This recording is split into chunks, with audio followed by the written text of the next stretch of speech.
Comenzar con el capítulo 10, ya que hemos terminado el 9 y lo que vimos cuando terminamos ese capítulo 9, estuvimos hablando de pactos y testamentos, estuvimos hablando de que Dios ha hecho pactos con el hombre desde siempre.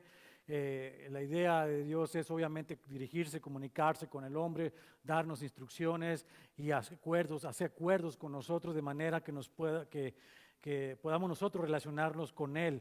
Ah, Eso es lo que vimos, de hecho, la semana anterior y hablamos de que pacto y testamento es una misma palabra, de hecho, en la Biblia. Y vimos también que, de hecho, los testamentos, los pactos, todos fueron firmados con sangre, ¿verdad? Siempre ha habido sangre de por medio. Ese es el objetivo y, de hecho, ese es el significado más primitivo de la palabra pacto.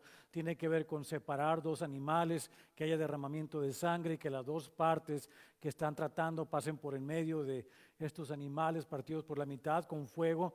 Ese es el significado más primitivo de lo que es un pacto. Pero vemos también que la sangre tiene algo que ver con esto y especialmente en cuanto al hombre. Después de que el hombre cayó en el pecado, entró el pecado en el universo entero. ah, Nos damos cuenta que Dios siempre ha hecho pactos, tratados con el hombre y siempre ha habido sangre por medio para el acuerdo. ¿Cómo lo fue en el Antiguo Testamento? Lo reconocemos en la religión de los judíos, lo que está escrito en nuestras propias Biblias, cómo fue que Dios trató con ellos y cómo hubo siempre derramamiento de sangre. De hecho, sabemos que cada año el pueblo de Israel en la antigüedad celebraba esta fiesta especial de Yom Kippur, más o menos por estas fechas, un mes atrás, y tenía que ver con el día de la expiación. Y en el día de la expiación recordamos, había animalitos que las personas ofrecían a la puerta del tabernáculo, animales que eran sacrificados, la sangre era rociada y esa era una señal de remisión de pecados. El día de hoy vamos a entender un poco más qué significa remisión. Es muy diferente la palabra remitir a la palabra perdonar, no es la misma palabra y vamos a entenderlo un poco más. Pero el día de hoy, mis hermanos, y algo que vimos al final del capítulo 9 y que vamos a volver a tomar, es esto: Cristo murió una sola vez por nuestros pecados, una sola vez. A ese punto llegamos al final de nuestro estudio del capítulo 9 y es algo que debemos mantener fresco en nuestra mente y que vamos el día de hoy a tomar más profundamente. Y el día de hoy quiero hablar de una manera clara, lo más que pueda y lo más descriptivamente que pueda hacerlo, basado en la palabra de Dios exclusivamente, para poder dar un concepto más amplio de lo que significa el sacrificio de Cristo, en el sentido de que no podemos seguir haciendo sacrificios constantemente ya. De hecho, el tema del día de hoy se llama no más sacrificios. El día de hoy, cuando salgamos de aquí, espero que todos tengamos en nuestra mente bien claro que no hay ningún sacrificio que podamos hacer para Dios y que no hay ningún sacrificio que a Dios le agrade de nuestra parte. No hay nada que tú puedas hacer que sea un sacrificio que le agrade a Dios. Nada, absolutamente nada. Es algo que vamos a aprender el día de hoy, pero también vamos a aprender algo. Y lo voy a tratar con lo más gracia que pueda tratarlo, pero es un tema que es importante, es básico, fundamental de nuestra fe también, que tenemos que tocar. Y lo voy a tocar porque hace unos cuantos días, para ser más exacto, el miércoles pasado, se me acerca este joven de nuestra congregación que siempre tiene muy buenas preguntas y me encanta y me hubiera gustado que estuviera aquí el día de hoy. ¿No lo pueden llamar? Que venga para acá, para que escuche el mensaje porque es para él. Todo el mensaje es para él, no, es para todos, pero él sacó la pregunta. Y es que este joven es un joven que va a la escuela, a la high school, y tiene trato con personas de otras creencias, ¿verdad? Y en este caso, una jovencita ah, le hizo algunas preguntas y él quiso estar seguro de su respuesta y vino y me preguntó a mí. Y tiene que ver con esto, y lo voy a decir con todo respeto, que se trata en la Iglesia Católica y se conoce como la Eucaristía. Así que el día de hoy vamos a tocar el tema de la Eucaristía, vamos a verlo a través de la palabra de Dios, qué significa, y vamos a ver una cosa, porque evidentemente lo que nosotros celebramos el día de hoy, que vamos a celebrar, es diametralmente opuesto en sentido a lo que se celebra en la Iglesia Católica, y vamos a ver por qué. Uno de los dos tiene razón, pero los dos no tenemos la razón. Debemos entender esto. Y el día de hoy vamos a través de la palabra de Dios, encontrar quién tiene la razón. No lo hacemos con el sentido de ofender a nadie, ni de ir a pelear con nadie en un argumento, porque tampoco mi intención es que este joven y ninguno de nosotros salgamos de aquí y nos paremos delante de una persona que pertenece a la Iglesia Católica Romana y le digamos, tú estás mal por esto, por esto, por esto. No, tenemos que comprender de dónde vienen, lo que piensan y nosotros lo que sabemos y poder contar lo que nosotros sabemos basado en la palabra de Dios con razón, con gracia, contarlo de manera que podamos exponerlo.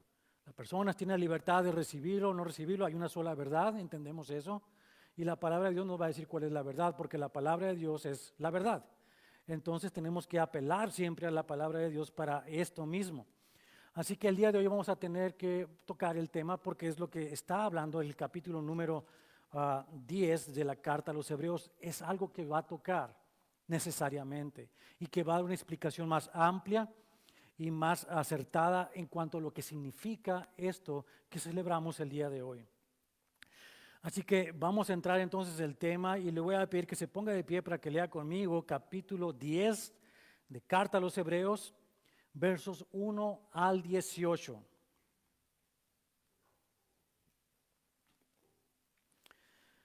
Porque la ley, teniendo la sombra de los bienes venideros, no la imagen misma de las cosas, nunca puede, por los mismos sacrificios que se ofrecen continuamente cada año, hacer perfectos a los que se acercan. De otra manera cesarían de ofrecerse, pues los que tributan este culto, limpios una vez, no tendrían ya más conciencia de pecado. Pero en estos sacrificios cada año se hace memoria de los pecados, porque la sangre de los toros y de los machos cabríos no puede quitar los pecados.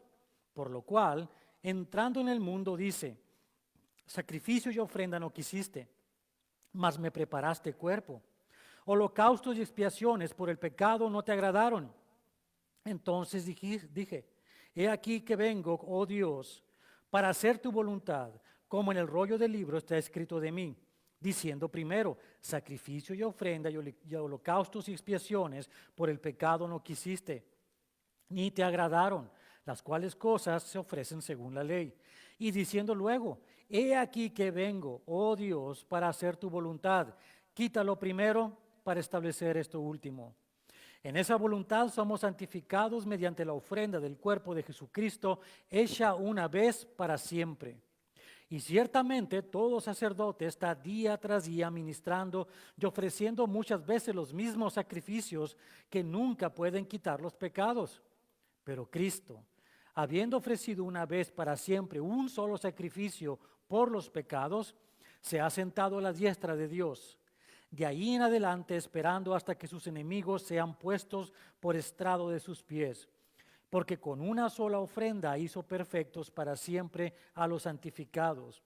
Y nos atestigua lo mismo el Espíritu Santo, porque después de haber dicho, este es el pacto que haré con ellos después de aquellos días, dice el Señor, pondré mis leyes en sus corazones y en sus mentes las escribiré. Añade, y nunca más me acordaré de sus pecados y transgresiones, pues donde hay remisión de estos, no hay más ofrenda por el pecado. El que tenga oídos para oír, que escuche lo que el Espíritu está hablando en esta mañana a su iglesia. Señor, te damos gracias porque nos permites estudiar esta palabra.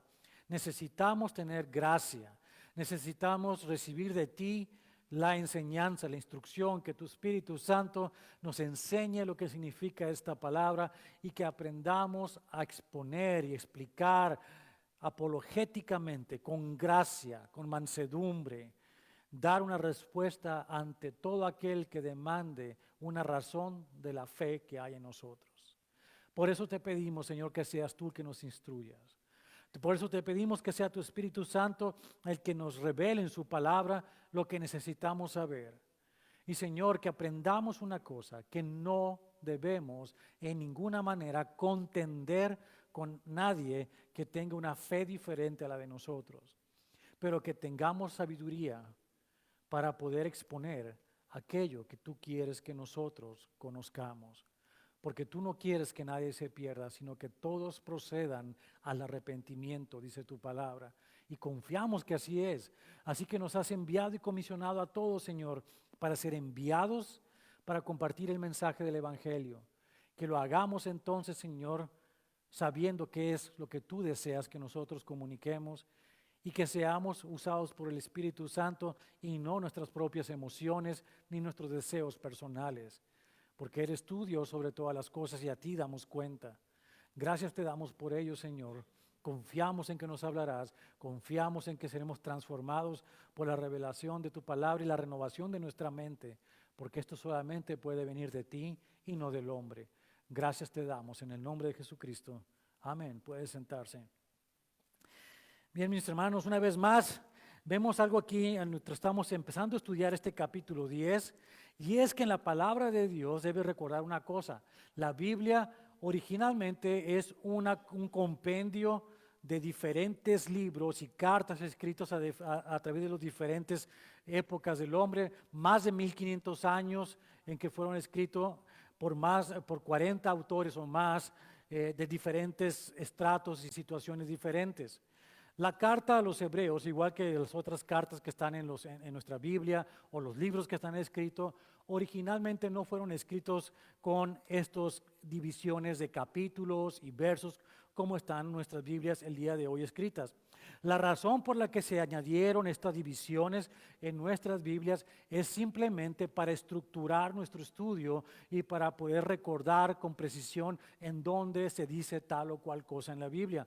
Pero no eran el objeto ni eran la intención original del autor, que es el Espíritu Santo, el autor intelectual de la obra que es la Biblia, el que hubiera tales divisiones.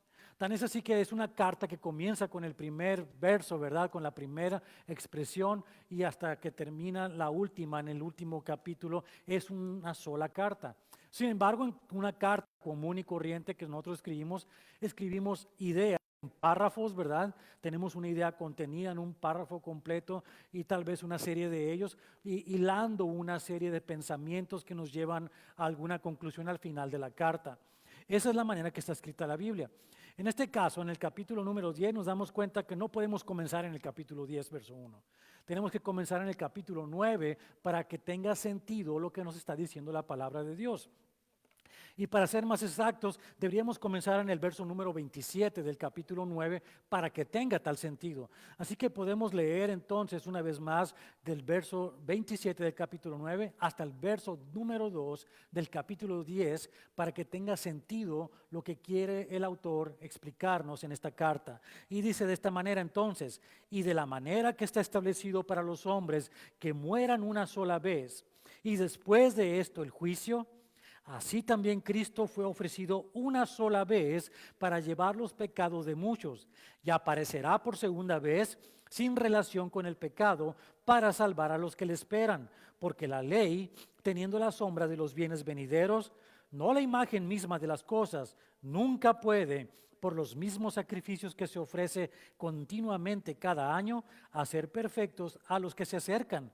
De otra manera, cesarían de ofrecerse, pues los que tributan este culto, limpios una vez, no tendrían ya más conciencia del pecado. Ese es completo. ¿Y qué es lo que nos está diciendo en esa idea completa?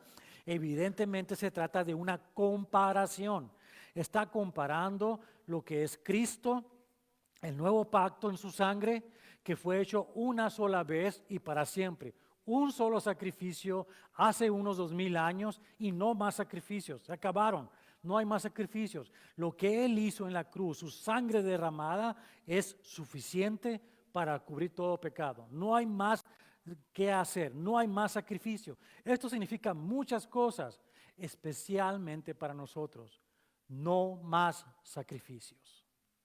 Si una persona se flagela a sí misma o se raspa las rodillas yendo de un lado a otro, no está agregando nada. Lo único que está haciendo es desgastar su cuerpo de una manera inútil, que a Dios no le agrada. Eso es lo que estamos entendiendo en lo que está diciendo. Y una cosa es tener una posición o postura para la oración, porque se estará pensando, yo no me pongo de rodillas para orar, sí es lo que estás sintiendo que hacer, pero no es un sacrificio para Dios. Porque cualquier cosa que tú hagas físico en tu cuerpo, como sacrificio para Dios no le agrada a Dios. Punto. Eso es lo que está diciendo la palabra de Dios. Así es. Y entonces no debemos ayunar. El ayuno es un ejercicio espiritual que nos lleva a un estado en el que podemos estar espiritualmente más alerta, más ávido de recibir la palabra, más ávido de interactuar con Dios en nuestra conversación, en nuestra oración.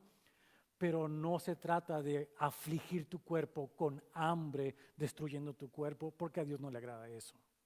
Así de sencillo. Dios no se goza de que nosotros hagamos sacrificios. Hubo un solo sacrificio en toda la historia de la humanidad, uno solo que agradó a Dios, y ese es el sacrificio de su Hijo amado Jesucristo. Y vamos a verlo en la palabra de Dios el día de hoy, por cierto. Pero lo que está diciendo aquí es la comparación en estos versos, está comparando aquello que se hacía en el Antiguo Testamento. Mataron a estos animalitos, los sacrificaban a la puerta del tabernáculo, su sangre era derramada y no se lograba nada. Simplemente era un objeto, una imagen de aquello que iba a pasar en un tiempo futuro que ya pasó, que fue que Cristo murió en la cruz. Era una imagen, una sombra de algo que iba a pasar. De manera que si una persona en esa época entendía eso, de que los pecados eran remitidos, es decir, remitir significa ser enviados a, y ellos entendían que cuando iban ahí y ofrecían esos animalitos, lo hacían con el objeto de que en un tiempo futuro, cuando el último sacrificio fuera hecho, el sacrificio del Mesías, si ellos tienen su fe en que eso iba a pasar alguna vez en el futuro, habían creído por fe y seguramente eran salvos y los vamos a ver un día en el cielo. Pero si se concentraban nada más en que tengo que sacrificar un animalito por mis pecados y ya soy limpio de pecado, no funciona. Nunca fueron limpios de pecado. Sus pecados simplemente fueron remitidos para el tiempo oportuno, si tu fe estaba depositada en ello. Vamos a ver con detenimiento lo que Dios está diciendo en su palabra en el verso número 1 de este capítulo, entonces, ya que hemos comprendido un poco más esto. Note estos detalles. Vamos a quitar una parte de en medio para entender lo que nos quiere decir el Señor. Dice, porque la ley, y luego decir, nunca puede, por los mismos sacrificios que se ofrecen continuamente cada año, hacer perfectos a los que se acercan. Es decir, la religión de sacrificios que ellos ofrecían era solo una sombra de aquel sacrificio que Dios haría en favor de ellos como la única esperanza que ellos tenían. ¿Cuándo? Cuando eso ocurriera. Por eso vemos que finalmente esos sacrificios no podían salvarlos, lo que el autor llama a ser perfectos. Nunca pudieron ser hechos perfectos. Déjame preguntarte algo. ¿Has sido tú hecho perfecto últimamente? ¿No? ¿Quién dice sí? ¿Quién dice no? ¿Todos no? Están reprobados todos. Todos somos hechos perfectos por la obra que Cristo hizo en la cruz. No por lo que yo haya hecho. Yo no puedo ser perfecto en lo que yo haga. Tú no puedes ser perfecto en lo que tú hagas. Pero en la obra que Cristo Jesús hizo en la cruz, somos perfectos delante de Dios. Perfecto significa completos. Es la misma palabra que completado. Es la misma palabra que Jesús usó cuando dijo en la cruz, cuando exhaló y dijo, consumado es.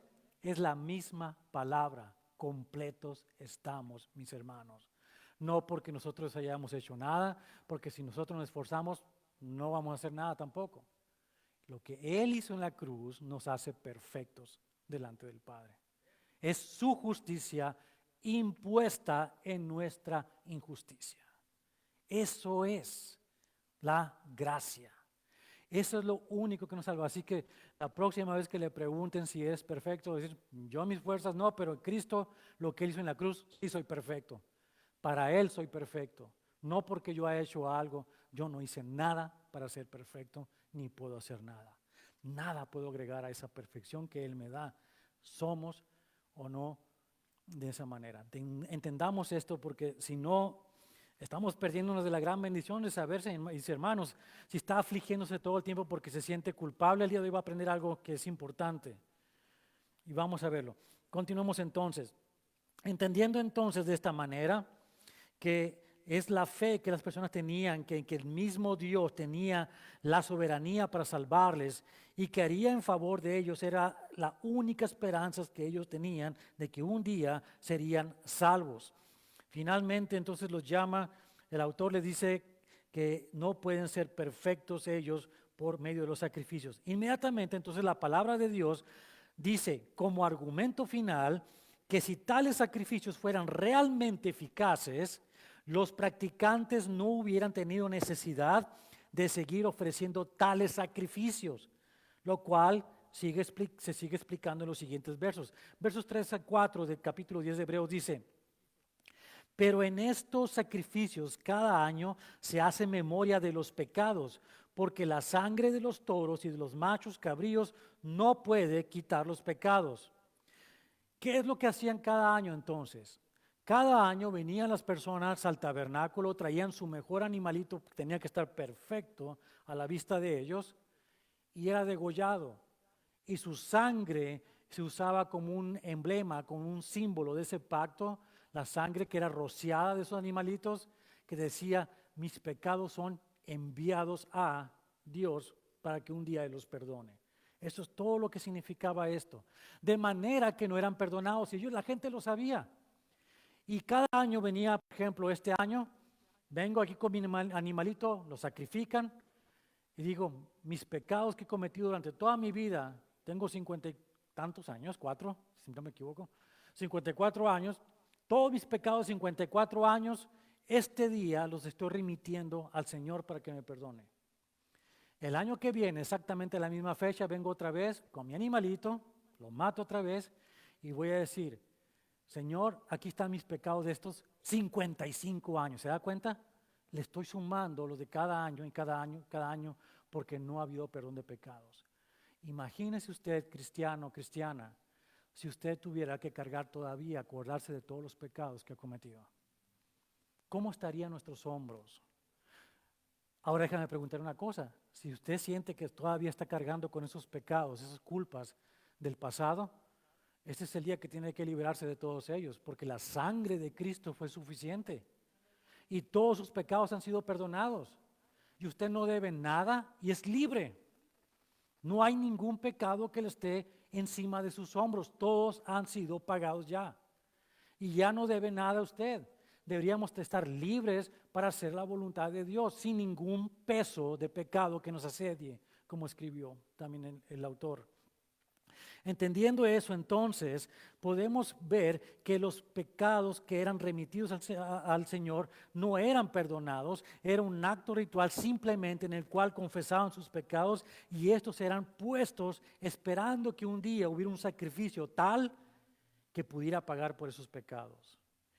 Bien, esta es la situación. Y esta es la gran bendición que tenemos tú y yo, que hace 2000 años el tiempo se cumplió. Y en Gálatas capítulo 4, versos 4 al 5 dice de esta manera: pero cuando vino el cumplimiento del tiempo, Dios envió a su Hijo, nacido de mujer y nacido bajo la ley, para que redimiese a los que estaban bajo la ley, a fin de que recibiésemos la adopción de hijos. En el tiempo, en el cumplimiento del tiempo. El tiempo se cumplió, el último sacrificio se hizo. Cristo murió en la cruz, su sangre fue derramada, el pago exacto por todos nuestros pecados y ya no debemos ninguno nosotros. Libres ahora sí, tú y yo no tenemos pecados que debemos, no hay nada en nuestro pasado que nos pueda retener para hacer la voluntad de Dios porque somos libres. Hemos sido hechos perfectos por lo que hizo Cristo en la cruz y somos libres de todas esas cargas. Por lo tanto, deberíamos poder movernos con libertad hacia las cosas que Dios tiene para nosotros y dejar toda amargura, toda situación que nos quiera seguir amarrando y atando y no dejarnos hacer las cosas, dejarlas a un lado porque ya no tienen peso sobre nosotros. Somos libres en verdad. El Hijo de Dios cumplió él entonces con la redención y ya no es necesario, por lo tanto, los sacrificios de animales. Pero el Hijo de Dios, Jesucristo, tuvo que ser el mismo sacrificado para que las cláusulas del pacto o testamento fueran cumplidas y este es el testimonio que nos da a nosotros. Ahora, veamos ahora este testimonio en Hebreos capítulo 10, versos 5 al 9, donde dice, por lo cual, entrando en el mundo, dice, sacrificio y ofrenda no quisiste, mas me preparaste cuerpo, holocaustos y expiaciones por el pecado no te agradaron. Entonces dije, he aquí que vengo, oh Dios, a hacer tu voluntad, como en el rollo del libro está escrito de mí, diciendo primero, sacrificio y ofrenda y holocaustos y expiaciones por el pecado no quisiste, ni te agradaron, las cuales cosas se ofrecen según la ley. Y diciendo luego, he aquí que vengo, oh Dios, para hacer tu voluntad, quítalo primero para establecer esto último. En los versos 5 al 7 hay una nota ahí interesante porque es una cita del Salmo 40. En los versos 6 al 8 del Salmo 40 donde dice, sacrificio y ofrenda no te agrada. Has abierto mis oídos, holocausto y expiación no has demandado. Entonces dije, he aquí vengo, en el rollo del libro está escrito de mí, el hacer tu voluntad, Dios mío, me ha agradado y tu ley está en medio de mi corazón. Es evidentemente un salmo mesiánico que se cumplió obviamente cuando Jesús vino aquí. Y esto que está citando el autor dice, bueno, algunas personas dicen, ¿por qué está diferente? ¿Por qué no dicen las mismas palabras si se supone que lo está citando? Porque está citando exactamente. Ahora, la cita que está haciendo el autor de los Hebreos está tomada de la traducción de la Septuaginta, por lo tanto es un poco diferente al hebreo original que está escrito en el Salmo 40. Que estamos leyendo.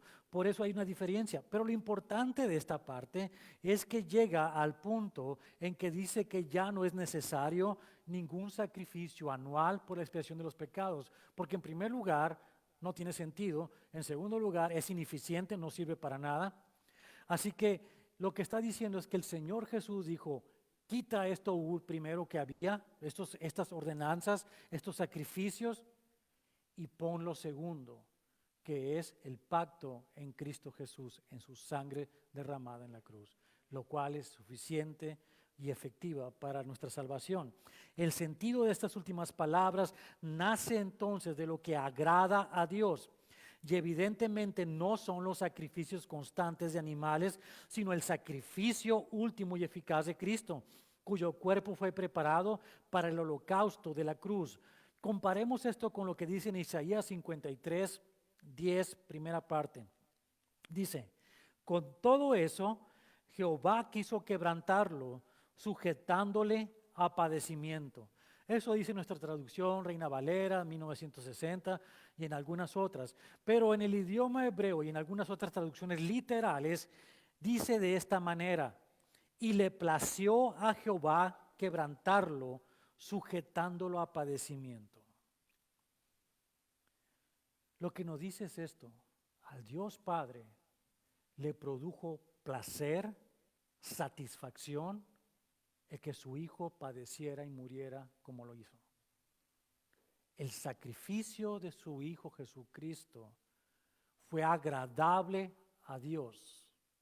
¿Qué significa eso? Significa que ese sacrificio sí le agradó a Él.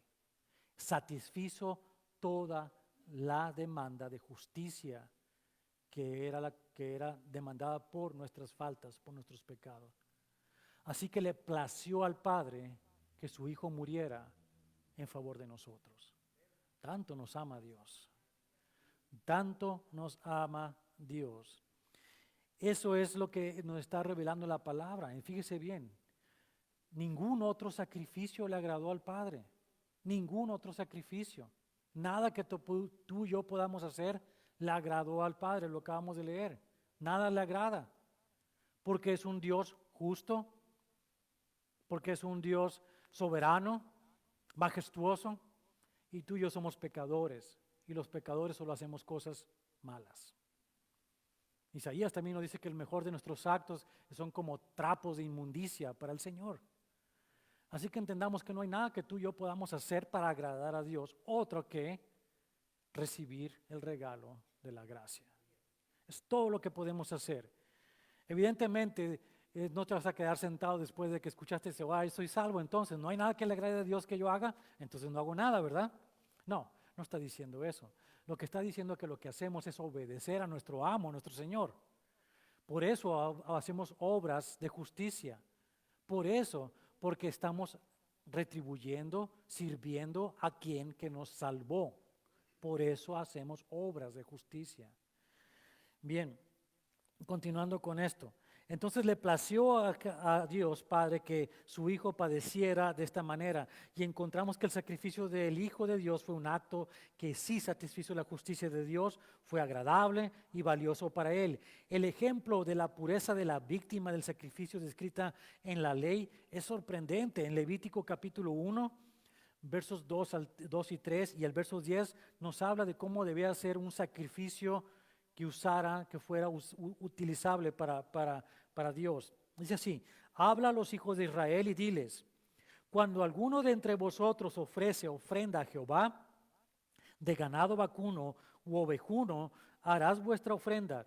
Si ofrenda fuere holocausto vacuno, subraya esta parte, dice, macho sin defecto lo ofrecerá. De su voluntad lo ofrecerá a la puerta del tabernáculo de reunión delante de Jehová. Y el verso 10, si su ofrenda fuera holocausto, fuere del rebaño, de las ovejas o de las cabras, otra vez dice, macho sin defecto lo ofrecerá. Sin defecto, puro, limpio. Déjele digo algo que tenemos que entender. Si Jesús de Nazaret hubiera cometido un solo pecado durante toda su vida aquí en la tierra, su sacrificio no hubiera sido agradable a Dios, porque no hubiera sido sin defecto. Él vivió una vida sin defecto, sin pecado. Por lo tanto, el sacrificio de su vida fue agradable a Dios. De otra manera, estaríamos perdidos todos nosotros. Si Jesús hubiera dicho una simple mentirita blanca, como decimos hoy en día, para justificar nuestro pecado, porque sigue siendo pecado, no fuéramos salvos tú y yo. Su sacrificio en la cruz hubiera sido uno entre los 6,000 personas que fueron sacrificadas en la cruz durante esos años del Imperio Romano. No hubiera valido nada, pero como nunca cometió un pecado, vale todo.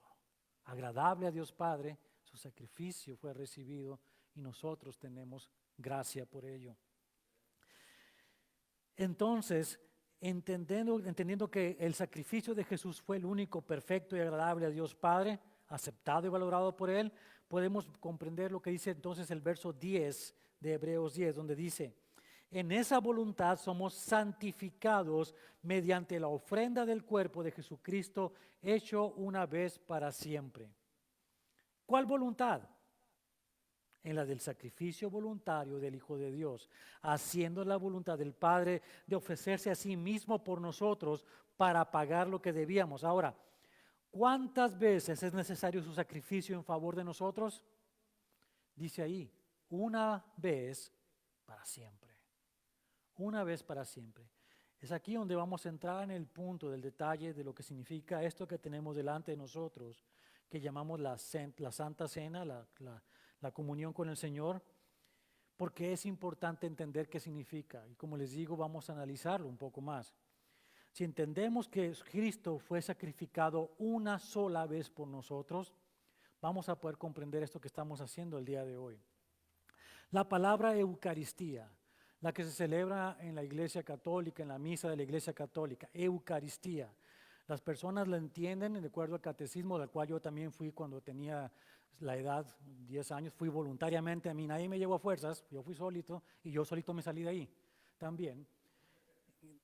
Ahora, cuando fui ahí me hablaban de la Eucaristía y me decían, el pan se convierte en la carne de Cristo y el jugo o el vino se convierte en la sangre de Cristo. Esa es la Eucaristía, un misterio de la iglesia. Ok, déjale digo algo. La palabra Eucaristía es una palabra compuesta de dos palabras del idioma griego. La primera es eu, que significa bien, y la segunda es la palabra charis o charis, que significa gracia, don o regalo. De manera que las palabras juntas, eu, charis, de donde viene la palabra Eucaristía, significa acción de gracias. Dar gracias. Es todo lo que significa acción de gracias. Eso es el significado de la palabra. Pero como les dije, en el catecismo nos hablan de que había algo que se conoce como el fenómeno de la transmutación. ¿Qué es la transmutación? El que se convierte el pan en carne y el vino en sangre de Cristo. Eso es lo que la Iglesia Católica Romana sigue manejando hasta este día. No ha cambiado nada en los últimos años que yo sepa, que yo he estudiado, pero vamos a ver en qué basan ellos bíblicamente para decir que esto es así. Bueno, vamos a la Biblia a ver qué nos dice y veamos quién tiene la razón. Mateo capítulo 26, versos 26 al 28. Y mientras comían, tomó Jesús el pan y bendijo y lo partió y dio a sus discípulos y dijo: tomad, comed, esto es mi cuerpo. Y tomando la copa y habiendo dado gracias les dio, diciendo: bebed de ella todos, porque esto es mi sangre del nuevo pacto que por muchos es derramada para remisión de los pecados. ¿Lo escuchaste? ¿Lo leíste? Estos versos sacados de ahí, del contexto, dicen esto. Bueno, vamos a avanzar más. Mantenga el pensamiento. Marcos capítulo 14, versos 22 al 24. Y mientras comían, Jesús tomó pan y bendijo y lo partió y les dio, diciendo: tomad, esto es mi cuerpo. Y tomando la copa y habiendo dado gracias les dio y bebieron de ella todos. Y les dijo: esto es mi sangre del nuevo pacto que por muchos es derramada. Interesante. Bueno, vamos a ver qué dice Lucas 22, versos 19 al 20. Y tomó el pan y dio gracias y lo partió y les dio, diciendo: esto es mi cuerpo que por vosotros es dado. Haced esto en memoria de mí. De igual manera, después que hubo cenado, tomó la copa diciendo: esta copa es el nuevo pacto en mi sangre que por vosotros se derrama. ¿Estamos bien? ¿Qué es eso que está ahí entonces? ¿Qué es lo que está aquí enfrente de nosotros? Bueno, ¿quieren que aumentemos todavía esto? Ponga su mano ahí en Hebreos para que no se me vaya a perder. Bueno, yo lo voy a hacer porque a mí se me pierde. Y voy a ir a Juan capítulo número 6. Mucho ojo. Juan capítulo número 6. Del verso número 48 hasta el 68. Escuche lo que voy a leer. Si tiene su Biblia, sígame en ella.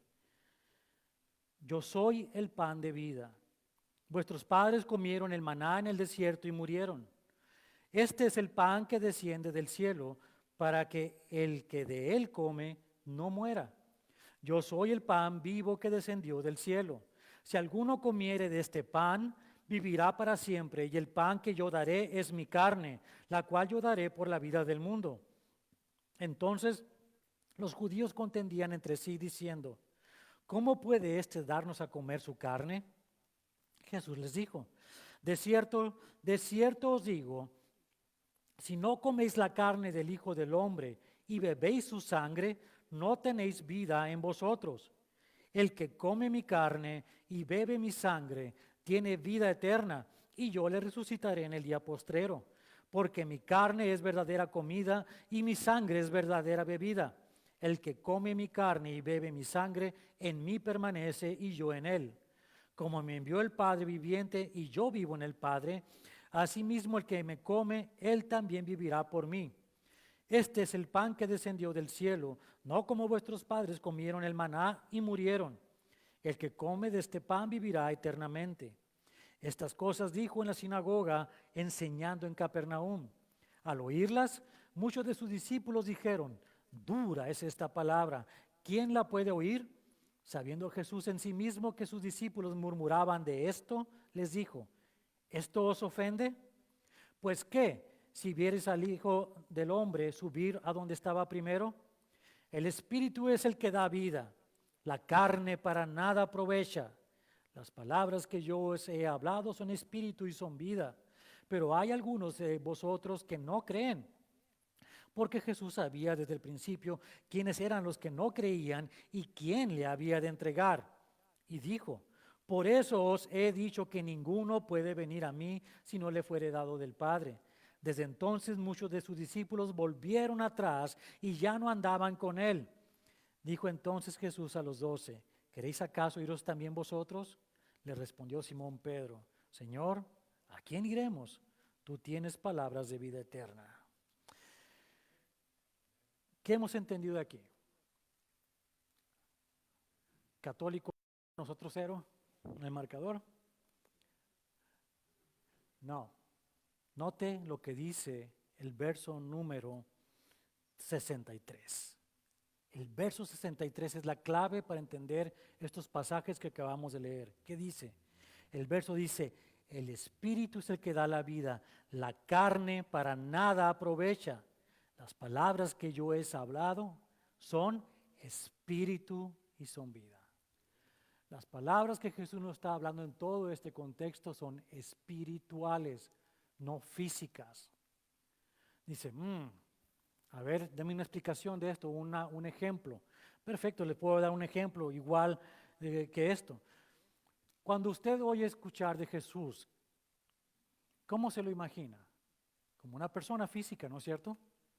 Nos lo imaginamos que tiene carne y huesos como nosotros, tiene sus marcas todavía, sus heridas en las manos, como decimos, en los pies, su herida en el costado, porque así lo vieron los discípulos resucitados, ¿no es cierto? Un humano. ¿Algunos de ustedes imaginan que Jesús es como esa puerta y que usted la puede golpear y que es de madera? ¿O que Jesús es o es de metal o está hecho de troncos? ¿No? ¿No? Ok. ¿Qué dice Juan 17? Volvió pues Jesús a decirles, de cierto os digo, yo soy la puerta de las ovejas. Aquí no, ¿verdad? Pero allá sí. ¿Sí? No, las palabras que Jesús nos está dando son alegorías y metáforas de algo que nos quiere explicar, de algo espiritual. Comer y beber la sangre de Cristo significa recibirlo. Comer es ingerir, es ponerlo dentro de nuestro sistema y nutrirnos de ello. A los que creyeren y lo recibieren les dio la potestad de ser hechos hijos de Dios. Creer y recibir, creer y recibir.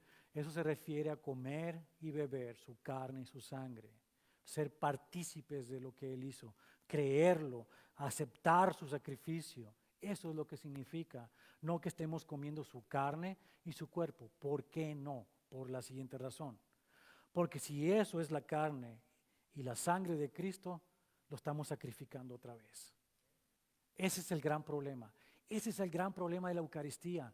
Cada vez que la misa se celebra, cada vez que el sacerdote hace la oración y que levanta la hostia, el pan, y lo parte y dice Corpus Christi, lo que está diciendo es que esta es la carne de Cristo.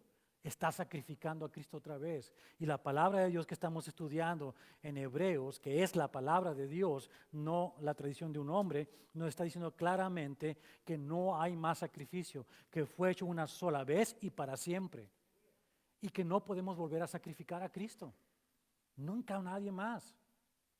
Por eso no es correcto el punto de vista católico romano en cuanto a la comunión.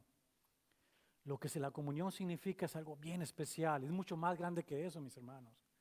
La comunión significa esto, que Cristo está con nosotros en la mesa, que Cristo metió su mano en ese plato donde hay pan y tomó de esa misma copa. Y cuando nosotros hacemos lo mismo y tomamos de ese mismo pan, metemos nuestra mano ahí y bebemos de esa misma copa, somos hechos amigos íntimos de Él, familia con Él. Somos sus hermanos, somos ahora hijos del Padre, adoptados por lo que Él hizo al compartir alimento con nosotros. Claro que eso habla de un pacto nuevo, habla de muchas cosas que tenemos que entender, es cierto. Pero ese es el significado primario de lo que estamos por celebrar en este momento. Eso es. No es el cuerpo de Cristo. Nosotros somos el cuerpo de Cristo. La iglesia es el cuerpo de Cristo. El Señor está sentado a la diestra de Dios Padre y se goza que nosotros compartamos el pan y el producto de la vid, que es el vino o el jugo, entre nosotros, porque eso nos identifica con Él, nos hace ser parte de Él, de su familia. Decimos, somos parte de la familia de Cristo. Ese es el significado. La transmutación entonces queda a un lado porque revive o rehace el sacrificio de Cristo. Y esto es contradictorio a lo que acabamos de leer en Hebreos 10:10, definitivamente. Y ahí está la clave, mi hermanito, ¿verdad? Para que puedas defender el punto de vista de la palabra de Dios delante de quien te pregunte estas cosas. Versos ahora, vamos a continuar con estos versos para terminar y tomar la comunión. Versos 11 al 18 dice en Hebreos 10. Y ciertamente todo sacerdote está día tras día ministrando y ofreciendo muchas veces los mismos sacrificios que nunca pueden quitar los pecados. Pero Cristo, habiendo ofrecido una vez para siempre un solo sacrificio por los pecados, se ha sentado a la diestra de Dios, de allí en adelante esperando hasta que sus enemigos sean puestos por estrado de sus pies. Porque con una sola ofrenda hizo perfectos para siempre a los santificados. Y nos atestigua lo mismo el Espíritu Santo, porque después de haber dicho, este es el pacto que haré con ellos después de aquellos días, dice el Señor, pondré mis leyes en sus corazones y en sus mentes las escribiré. Añade, y nunca más me acordaré de sus pecados y transgresiones, pues donde hay remisión de estos, no hay más ofrenda por el pecado. En el verso 14 toca otra vez el tema de la soberanía de Dios. Está diciendo claramente que hemos sido perfectos, lo que nos ha santificado, dice, porque con una sola ofrenda hizo perfectos ¿a quiénes? A los santificados. Así nos llama, a los que somos apartados para Él. Es decir, Él sabe quiénes son los apartados, yo no sé, pero Él sí sabe. Y Él sabe que tú estás aquí, y Él sabe que tú has sido apartado para Él, eres santificado para Él. ¿Por qué? Por lo que Él hizo en la cruz por ti y por mí. Así de fácil. Y luego nos habla también de esto, de la seguridad del creyente en estos últimos versos que leímos. La seguridad que tenemos de esto. El Espíritu Santo da testimonio que somos santificados, que somos apartados para Dios, que su sacrificio fue suficiente para nosotros. ¿Cómo lo sabemos? ¿Cómo sé que estoy salvo? Porque el Espíritu da testimonio. ¿Cómo da testimonio el Espíritu? Por el fruto del Espíritu en nosotros. ¿Cuál es el fruto del Espíritu? Ya lo sabe, Gálatas capítulo 5, versos 22 y 23, que dice, mas el fruto del Espíritu es amor. ¿Tienes amor? Esa es una señal de que eres salvo y que eres uno de los apartados del Señor. ¿Tienes paz? Eres un apartado del Señor. ¿Tienes gozo? Eres apartado del Señor. ¿Tienes paciencia? Eres apartado del Señor. ¿Eres benigno o tienes benignidad? Eres apartado del Señor. ¿Tienes bondad? Eres apartado del Señor. ¿Tienes fe? Eres apartado del Señor. ¿Tienes mansedumbre? Eres apartado del Señor. ¿Tienes templanza? Eres apartado del Señor. Ahí está. Ahí está la prueba que el Espíritu Santo te está diciendo. ¿Tienes paz en tu vida, cristiano? Espero que sí, porque eso significa que sí, eres cristiano, que eres apartado por el Señor, que su sacrificio fue suficiente para salvarte a ti. Es lo que significa. Salvación, seguridad de salvación. Y con esta seguridad, mis hermanos, los versos 17 y 18 de allí en Hebreos 10 concluyen contundentemente con la verdad de la justicia de Dios impuesta en nosotros, y ya no hay nada más que hacer porque Dios perdonó todos nuestros pecados. Y ya no hay más que nos pueda detener. Ahora sí vamos a entonces participar de la cena y le pido a los hermanos si me pueden ayudar a repartir los elementos. Y conociendo entonces esto, que lo que tenemos delante de nosotros es pan y es jugo de uva, y que lo que significa simplemente es que estamos nosotros metiendo la mano, nuestra mano, en los mismos elementos con Cristo, significa que estamos siendo parte de Él, somos amigos de Él, somos familia de Él. Eso es lo que significa esto que estamos haciendo. Hay que discernir estas palabras. Vamos entonces, podemos ir a primer carta a los Corintios, capítulo número 11, versos 23. Y considera entonces esto, mis hermanos. No hay nada de mágico en estos elementos. Es pan sin levadura, es jugo de uva, tal cual, lo más 100% puro que lo pudimos conseguir en el mercado, ¿verdad? Y es lo que es. Pero no es el objeto, sino el símbolo, lo que significa, qué nos está trayendo a nosotros, o más bien a dónde nos está llevando a nosotros. A través de estos elementos, el Señor nos está llevando a sentarnos a la mesa con Él, a sentarnos con Él y ser partícipes de Él, de su familia, de lo que es Él. Somos hermanos, somos hijos de Dios. Es hermoso, es algo que no se puede dar así nada más. El Dios creador de todo el universo, de todo lo que existe, que tiene poder para crear universos enteros, para destruir si Él lo desea, que es soberano sobre todas las cosas, y si Él quisiera simplemente nos hace y nos desaparece. Ese Dios tan poderoso desea sentarse contigo a comer. Y te está diciendo, cuando te invita a comer, te está diciendo, ven conmigo, sé parte de mi familia. Gracias, mi hermano. Ay, se me olvidó. Gracias. Y ese es el significado de lo que hacemos. Por eso cuando lo hacemos también recordamos y tratamos de estos. Todos sabemos que hemos pecado esta mañana, ¿sí o no? ¿Alguno de ustedes no ha pecado esta mañana? Si me dice que sí, acaba de pecar entonces. Entonces, ¿verdad? Lo que hacemos es recordar nuestros pecados y ponerlo delante del Señor y decirle, Señor, perdóname. Pero eso es algo que debemos hacer todo el tiempo, no nada más en este momento. Esto es algo que debemos hacer instantáneamente. En el momento que cometemos el pecado, debemos decirle, Señor, perdóname. En ese momento, corregir el rumbo. La palabra de Dios dice en primera carta de Juan que todos hemos pecado. Y si decimos que no hemos pecado, lo hacemos a Él mentiroso y la verdad no está en nosotros. Pero si hemos pecado, la sangre de Cristo es suficiente y Él es rápido y fiel para perdonarnos. Y abogado tenemos para con el Padre, a Cristo Jesús. Entonces, conociendo esos, mis hermanos, podemos estar tranquilos delante, todos aquí, delante del Señor, en la mesa del Señor, sentado con Él, recordando que lo que Él hizo por nosotros valió mucho para el Padre. Lo apreció, le agradó, fue satisfactorio para Dios Padre lo que Jesús hizo en la cruz, lo recibió con agrado ese sacrificio y por lo tanto tú y yo podemos sentarnos a comer con Él. Si no hubiera sido agradable, no estaríamos haciendo nada aquí, sería un club social. Pero la verdad es que somos uno con Cristo porque Él hizo lo que hizo en la cruz y tú y yo simplemente lo recibimos por gracia. Gracia. Nada significa. La gracia significa que yo no hice nada. Él lo hizo todo. Él extendió sus brazos. Él fue el que murió en la cruz por mí, por ti, para cubrir nuestros pecados. Y de esa manera leemos entonces en 1 carta a los Corintios, capítulo 11, verso 23,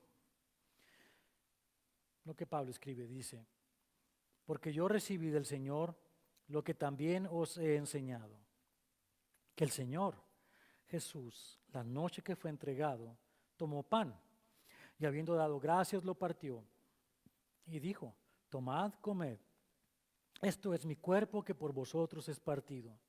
Haced esto en memoria de mi Padre bendito. Te damos gracias por el fruto de la tierra, del cual proviene el trigo, de donde este pan es producido. Entendemos, Señor, que es un elemento físico que nos quiere mostrar algo espiritual. Que tú mismo has partido este pan. El cuerpo de tu Hijo amado Jesucristo fue partido por nosotros y puesto en una cruz por nuestros pecados. Y al compartir el pan nosotros recordamos ese sacrificio que hiciste tú, Señor Jesucristo, siendo obediente al Padre hasta la muerte, en favor de nosotros. Te damos gracias por lo que has hecho, Señor, porque sin ti no habría esperanza para nosotros y estaríamos condenados a la segunda muerte.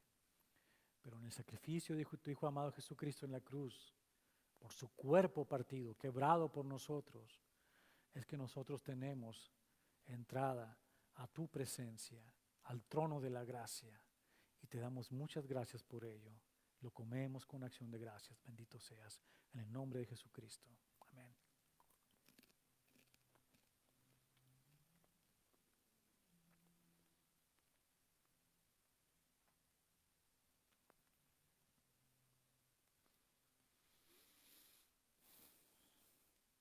Asimismo, tomó también la copa después de haber cenado, diciendo: esta copa es el nuevo pacto en mi sangre. Haced esto todas las veces que la bebieres en memoria de mí. Gracias, Padre, por el fruto de la tierra, que es la vid, de la cual proviene el jugo de la uva, la vid, el vino. Y recordamos, Señor, que la vid contenida en una copa representa la ira de Dios, tu ira, Señor, porque no te agradó el pecado del hombre, porque desprecias el pecado del hombre. La ira tiene que ser derramada, tu ira, para que el pecado sea destruido y aquellos que estén en pecado también juntamente con él. Pero te damos gracias, Señor, que la copa de la ira tuya fue bebida por nuestro Señor Jesucristo. Toda tu ira, Dios, fue derramada sobre él en esa cruz. Y durante esas horas de su agonía en la cruz, el mismo cielo se oscureció y la tierra tembló. Y nuestro Señor clamó al cielo: Lama Sabacthani. Señor, ¿por qué? Elí, Elí, lama sabacthani. Pues Señor, Señor, ¿por qué me has abandonado? Reconociendo que tú le habías dado la espalda a él porque no podías estar enfrente del pecado que él se había hecho por nosotros. La ira tuya derramada sobre él. Su sangre fue derramada entonces y pagó el precio de la ira. Y ahora, Señor, estamos libres. La paz se ha hecho entre nosotros y ti por la sangre derramada sobre esa cruz. Y hoy, al tomar esta copa, recordamos ese pacto. Recordamos que lo que hizo Jesús en esa cruz fue suficiente para limpiarnos de toda culpa. Te damos gracias por ello, Señor, y bebemos esta copa con agradecimiento en el nombre de Jesucristo. Amén.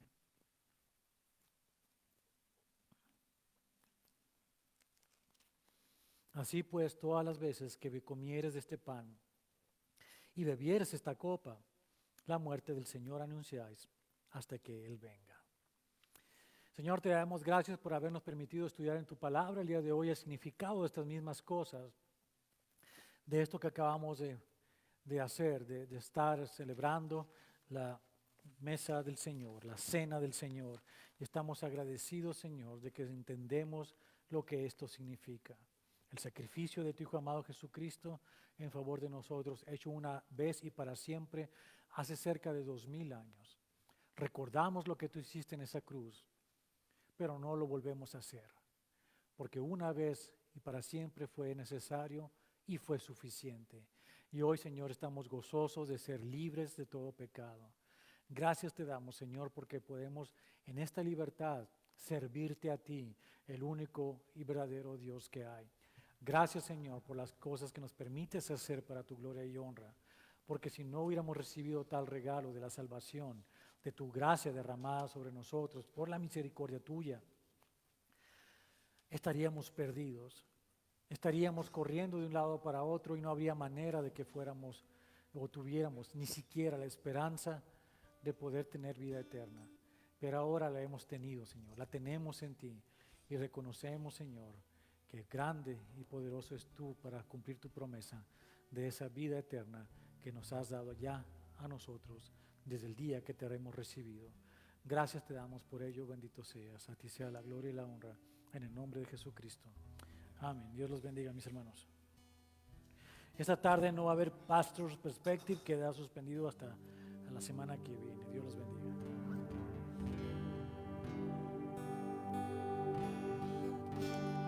Bueno, entonces, ¿por qué no se pone de pie? Vamos a terminar alabando a nuestro Señor, agradecidos con Él porque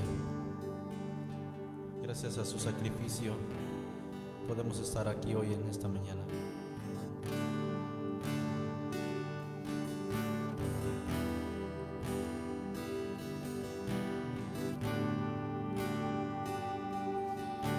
tomado en tus brazos y me has dado salvación.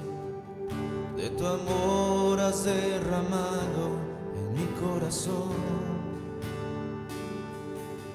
No sabré agradecerte lo que has hecho por mí. Solo puedo darte ahora mi canción y decimos: gracias, gracias Señor, gracias mi Señor Jesús. Gracias,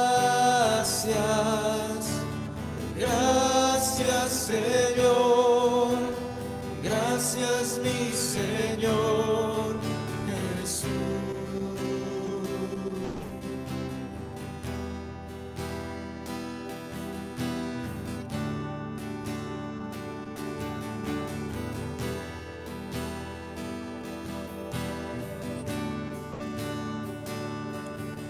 En la cruz diste tu vida y entregaste todo ahí. Vida eterna regalaste al morir. Por tu sangre tengo entrada ante el trono celestial. Puedo entrar confiadamente ante ti para decirte: gracias, gracias Señor, gracias mi Señor Jesús. Gracias, muchas gracias Señor, gracias mi Señor Jesús.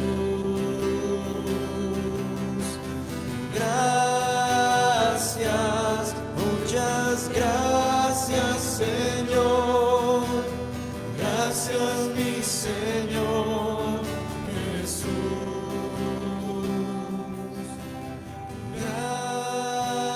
Gracias, gracias Señor, gracias mi Señor Jesús. Sí, es Padre Santo. Lo único que podemos decirte, Señor, es gracias. Gracias, Señor, porque no lo merecíamos. No merecíamos tanto amor, Señor, pero tú así lo decidiste, Señor. Y ahora estamos aquí, Señor, libres y con la esperanza de que estaremos contigo por toda la eternidad, Señor. Gracias te damos en nombre de tu Hijo Jesús. Amén. Bueno, que pase un feliz día y nos vemos el miércoles a las 7, no se le olvide.